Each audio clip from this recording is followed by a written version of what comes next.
আসসালামু আলাইকুম, আপনাদের সবাইকে আমন্ত্রণ আমাদের আজকের ভিডিওতে। তো আমাদের আজকের ভিডিও আমরা যে বিষয়টি নিয়ে আলোচনা করতে এসেছি সেটা হচ্ছে আসলে যারা জার্মানিতে আছেন তারা তাদের প্রিয়জনকে কিভাবে জার্মানিতে নিয়ে আসতে পারেন। আর আজকের ভিডিওতে আমাকে সাহায্য করার জন্য আমাদের সাথে আছে আমি সালমা। সবাইকে জানাচ্ছি আসসালামু আলাইকুম। তো আসলে যারা আমরা প্রিয়জন থেকে দূরে আছি তারাই আসলে জানি যে প্রিয়জন দূরে থাকলে কষ্টটা কতটুকু। তো জার্মানিতে আসলে প্রিয়জন বা আপনার সন্তান হোক, সেটা স্ত্রী বা হাজবেন্ড হোক বা অভিভাবকই হোক, তাদেরকে আনতে গেলে আসলে কতগুলো ক্রাইটেরিয়া পূরণ করতে হয়। তো এই বিষয়ে আমরা অলরেডি একটি ভিডিও আমাদের ইউটিউব চ্যানেলে দিয়েছি। তো সেই ভিডিওতে যে প্রশ্নগুলো আসলে এসেছে আমরা সেই প্রশ্নগুলোরই উত্তর দেওয়ার চেষ্টা করব। তো সালমা একে একে প্রশ্নগুলো বলবে এবং আমরা চেষ্টা করব সেই প্রশ্নের যথাযথ উত্তরগুলো দেওয়ার। তো আমাদের প্রথম প্রশ্ন, আমাদের কাছে প্রথম প্রশ্ন যেটা লিখেছেন এম কে হক ভাইয়া, ওনার প্রশ্ন ছিল ব্যাংক সলভেন্সি, এটা একটু ক্লিয়ার করবেন ভাইয়া। আমি এসএন এ আছি, স্পাউস আনতে চাচ্ছিলাম আর আমি স্টুডেন্ট। তো হক ভাই, তো আপনার প্রশ্নের জন্য ধন্যবাদ। আপনি এসেন থাকেন, অর্থাৎ এসেন হচ্ছে জার্মানির ষষ্ঠ বড় শহর জনসংখ্যার অনুপাতে।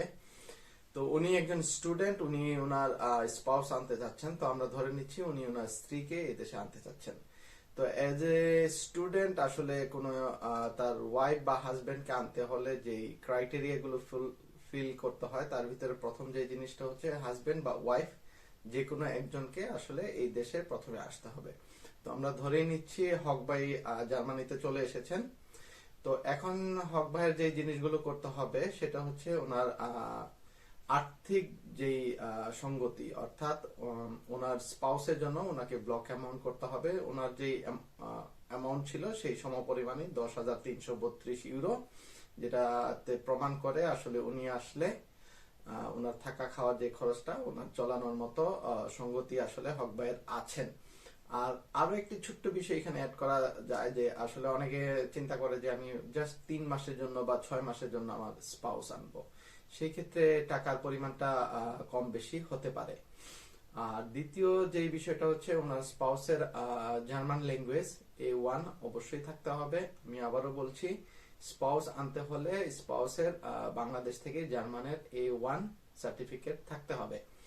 আর পাশাপাশি আরো একটা জিনিস হচ্ছে যারা বিবাহিত, তারা যখন স্বামী বা স্ত্রীকে আনতে যাচ্ছেন সেই বিবাহর ঘোষণা অর্থাৎ কাবিননামা আপনি জার্মানে আসার আগেই থাকতে হবে। এটা খুবই গুরুত্বপূর্ণ একটা বিষয়। অর্থাৎ যারা অলরেডি অবিবাহিত আছেন কিন্তু স্টুডেন্ট হিসাবে জার্মানিতে আছেন, তারা যদি স্ত্রী বা স্বামী আনতে চান সেই ক্ষেত্রে আসলে অন্যান্য ক্রাইটেরিয়া ফুলফিল করতে হয়। তো আমরা এই সম্পর্কে অন্য কোনো সময় আলোচনা করব। তো আমরা চলে যাচ্ছি পরবর্তী প্রশ্ন, সালমা। পরবর্তী যে কমেন্ট এসেছে খালিলুর রহমান ভাইয়া লিখেছেন, স্বামী স্ত্রী কি একসাথে যাওয়া যাবে? খলিলুর রহমান ভাই, আপনাকে ধন্যবাদ। খুবই গুরুত্বপূর্ণ এবং খুবই আসলে একটি কমন প্রশ্ন যে স্বামী স্ত্রী আসলে দুইজন একসাথে যাওয়া যায় কিনা। তো এই প্রশ্নের উত্তর আমি বলবো হা এবং না। তো হা এই কারণে বলেনি, নাটা আগে বলে নেই। তো জার্মানির সাধারণ নিয়ম, আসলে জার্মান এটা পুরো ইউরোপিয়ান ইউনিয়নেরই একটা কমন ল রয়েছে, ফ্যামিলি রিইউনিয়ন ভিসা যেটা, সেটাতে হচ্ছে যে কোনো একজনকে আগে আসতে হয়। এসে উনি রেসিডেন্স পারমিট করবেন, এখানে সিটি রেজিস্ট্রেশন করবেন এবং মিনিমাম একটা সেমিস্টার আসলে পড়াশোনা কমপ্লিট করবেন। পাশাপাশি ওনার যে জিনিসটা হচ্ছে মিনিমাম স্টাডি 1 বছরের অন্তপক্ষে হইতে হবে, যে কোর্সটা সেটা 1 বছরের উপরে হইতে হবে। তো এই শর্তগুলো ফুলফিল করলেই আসলে স্বামী বা স্ত্রী আনা যায়, অর্থাৎ একসাথে এখন আসা যায় কিনা। তো প্রথমে বলে নিচ্ছি যে এটা আসলে মোটামুটি তেমন একটা সম্ভব না যে একসাথে আসাটা, কারণ একজনকে আগে আসতে হবে এটা বলা আছে। তো একসাথে আসার আসলে অন্য আরেকটা উপায় রয়েছে, সেটা হচ্ছে দুইজনই যদি স্টুডেন্ট হিসাবে আসেন, অর্থাৎ দুইজন একই ইউনিভার্সিটি হতে পারে বা ভিন্ন ইউনিভার্সিটি, একই শহর বা ভিন্ন শহরে হতে পারে।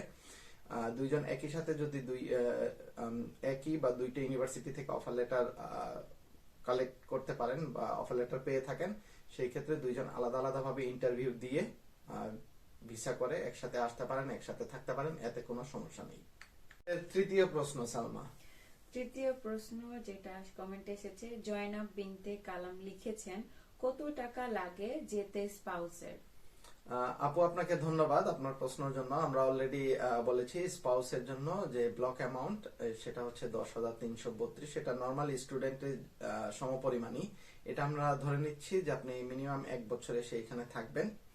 আর সেই ক্ষেত্রে হয়তোবা আপনার স্বামীর এখানে জবের কন্ট্যাক্ট হতে পারে, সেটা পার্ট টাইম হোক আর যাই হোক, সেটা যদি থাকে সেই ক্ষেত্রে হয়তোবা টাকার অ্যামাউন্ট কম বেশি হতে পারে। আমরা চলে যাচ্ছি আমাদের পরবর্তী প্রশ্ন। পরবর্তী যে প্রশ্নটা কমেন্টে এসেছে, উনি লিখেছেন, ওনার নাম হচ্ছে এনি আক্তার। তো উনি লিখেছেন, ভাই হাজবেন্ড যদি জার্মান ব্রিটিশ পাসপোর্ট পেয়ে থাকেন তাহলে বাংলাদেশ থেকে কি ওয়াইফ যেতে হলে A1 সার্টিফিকেট লাগবে? এনি আপু আপনাকে ধন্যবাদ আপনার প্রশ্নের জন্য। তো এইখানে আমার একটু খটকা আছে।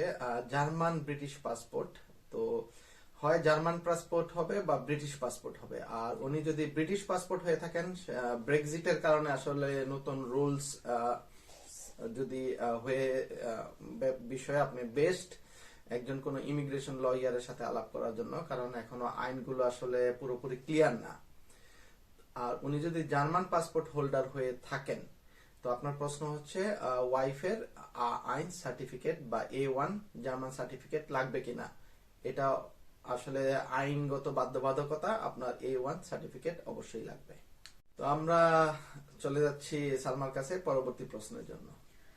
পরবর্তী প্রশ্নটা তোমার আগের প্রশ্নের মতোই কিছুটা কমন, তারপর আমি পড়ে নিচ্ছি। লিখেছেন আমিরুল শাওন ভাই, মাস্টার্সে যদি ভিসা পাই একই সাথে আমার ওয়াইফকে নিয়ে যেতে পারবো কিনা, মানে একই সাথে দুজন ভিসা পাবো, একই সাথে একসাথে যেতে পারবো কিনা, সবখানে দেখি একজন আগে যায় আরেকজন আনে, বিস্তারিত জানালে উপকৃত হব। ধন্যবাদ আপনার প্রশ্নের জন্য। তো এই প্রশ্নের উত্তর মনে হয় আমরা অলরেডি দিয়ে দিয়েছি, তারপরও একটু ক্লিয়ার করে নেই যে উনি আসলে মাস্টার্স প্রোগ্রামে আসছেন। তো মাস্টার্স প্রোগ্রাম জার্মানিতে সাধারণত 2 বছরের হয়ে থাকে। সেই ক্ষেত্রে উনি আসলে প্রথম ক্রাইটেরিয়াটা ফুলফিল করে ফেলেছেন, অর্থাৎ 1 বছরের উপরে কোর্স। আর আপনি যেটা আসলে ভাই দেখে থাকেন যে একজন আগে যায় পরে আরেকজন আসে, এটাই আসলে বাস্তব, এটাই আসলে সত্য এবং এটাই সবচেয়ে সহজ উপায়। তো আপনি আগে আসুন এবং এসে এখানে একটা সেমিস্টার কমপ্লিট করুন, এর ভিতরেই আপনি জার্মানের বিভিন্ন আইন কানুন জেনে যাবেন এবং আশা করি অতি সত্বর আপনি আপনার প্রিয়তমাকে এই দেশে নিয়ে আসতে পারবেন। পরবর্তী প্রশ্ন সালমার কাছে। পরবর্তী কমেন্টের প্রশ্ন যেটা, দুলালী হামিদ উনি লিখেছেন, ভাইয়া আমি কি আমার হাজবেন্ড এর সাথে যেতে পারবো যদি আমি ব্লক অ্যাকাউন্ট দেখাই, তাহলে একসাথে যেতে পারবো? আর A1 কি বাধ্যতামূলক, প্লিজ জানাবেন ভাইয়া।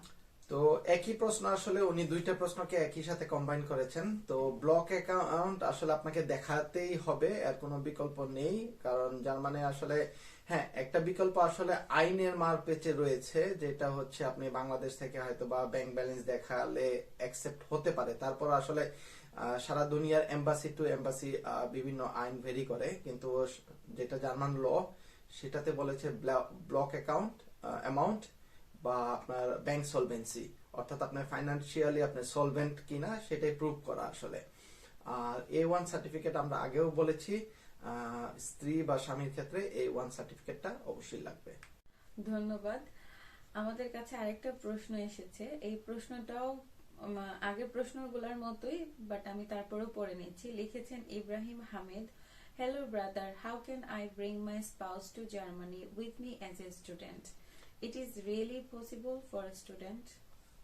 Dear Ibrahim, yeah? Yeah. Dear Ibrahim, we already discussed the matter earlier in this video. You can definitely bring your spouse in Germany, but there are some criterias. You have to fulfill these criteria. First criteria is you have to have an offer letter from a university which is more than 1 year. So hopefully you will get that one, and then you have to come Germany at first, then complete 1 semester, then put some money on your bank or as a block account as equal as you, and then you can apply for your wife. And please remember, your wife must have A1 certificate from your home country. Thank you so much. আমরা চলে যাচ্ছি next কোয়েশনে। এটা হচ্ছে musical LY compilation, মনে হয় কোনো ID. আচ্ছা, যাই হোক, তো উনি লিখেছেন স্টুডেন্ট হিসাবে গিয়ে দেশে এসে বিয়ে করে আবার স্পাউস নিয়ে যেতে কোনো প্রতিবন্ধকতা আছে? ডটমুন্ড থেকে। তো ডটমুন্ড থেকে যেই ভাই প্রশ্নটা করেছেন, এই প্রশ্নটা আসলে উত্তরটা একটু ডিফিকাল্ট। সাধারণত ফ্যামিলি রিউনিয়ন ভিসা একটা ক্রাইটেরিয়া দেয়া আছে যে আপনি আপনার স্পাউস, ওয়াইফ বা হাজবেন্ড আনতে হলে বিবাহটা কিন্তু আসলে দেশে থেকেই আপনি আসার আগে হয়ে থাকতে হবে, অর্থাৎ রেজিস্ট্রেশন কমপ্লিট করে আসতে হবে। আর বাংলাদেশের রেজিস্ট্রেশন বলতে যে আমরা ম্যারেজ সার্টিফিকেট বলি বা নিকাহনামা, এটা থাকতে হয়।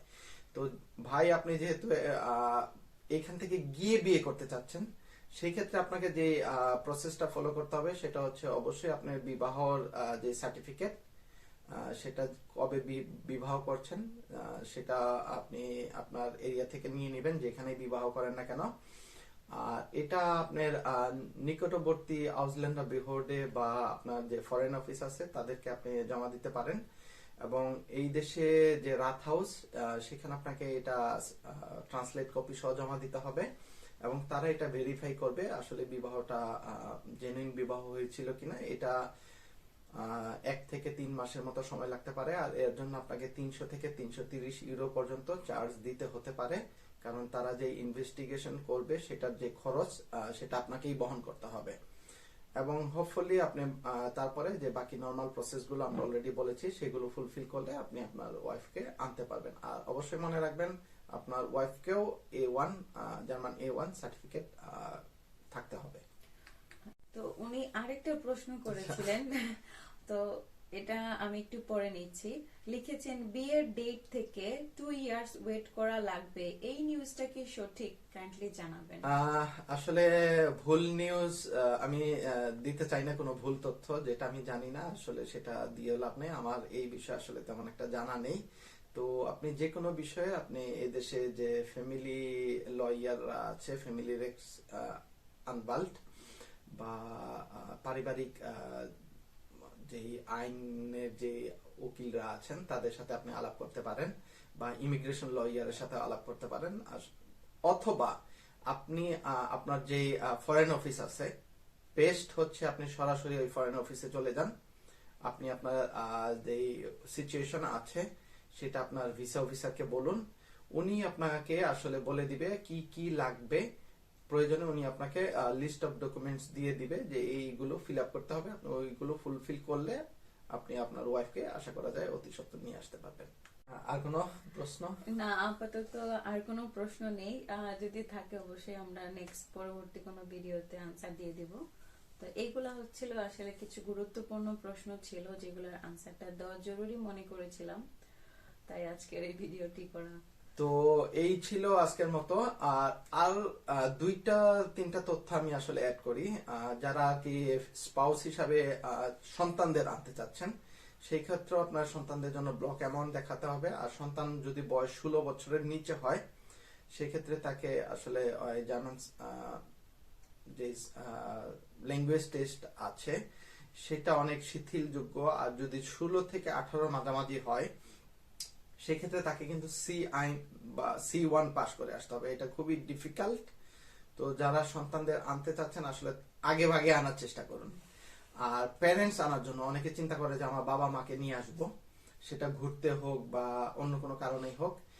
আপনি আপনার বাবা মাকে আনতে পারবেন, কিন্তু সেই ক্ষেত্রে যে ক্রাইটেরিয়া রয়েছে সেটা আপনাকে প্রমাণ করতে হবে আপনি বাবা মাকে আনাটা আসলে জরুরি। সেটা হতে পারে আপনি অসুস্থ, বা আপনার এক্সামের কারণে আপনি আসলে নিজে টেক কেয়ার করতে পারছেন না, বা আপনার ওয়াইফ প্রেগনেন্ট, বা আপনি নিজে প্রেগনেন্ট, বা ইউনিভার্সিটি কনভোকেশন, বা অন্যান্য যে কোনো একটা ভ্যালিড কজ থাকতে হবে যে আপনার প্যারেন্টস আপনার কাছে থাকা দরকার। আর আরো একটা বিষয়, আপনার প্যারেন্টস আসলে তারা আলাদা কোনো বাসায় থাকতে পারবে না, আপনার বাসাতেই থাকতে হবে, এটাই হচ্ছে নিয়ম। আর বাসা যে বিষয়টা হচ্ছে অ্যাকোমোডেশনের জন্য, প্রতিজনের জন্য আপনি যতজনকেই আনেন 13 স্কোয়ার মিটার, অর্থাৎ একজনের জন্য 13 স্কোয়ার মিটার, দুইজনের জন্য 26 স্কোয়ার মিটার, তারপরে আপনি 13 যোগ করতে থাকবেন যতজন আপনি আনতে যাচ্ছেন, ওই হিসাবে আপনার অ্যাকোমোডেশন থাকতে হবে। এই সিম্পল ক্রাইটেরিয়া গুলো ফুলফিল করলে আসলে জার্মানির ভিসা পাওয়াটা আমার মনে হয় না খুব বেশি ডিফিকাল্ট। তো আজকের মতো আমাদের ভিডিও এখানেই শেষ করছি। ধন্যবাদ। আর রমজান মাস আসতেছে, আমাদের এখানে শুরু হয়ে গেছে আজকে রাত থেকে। আপনাদের সবাইকে রমজানের শুভেচ্ছা। রমজান মুবারক। আল্লাহ হাফেজ।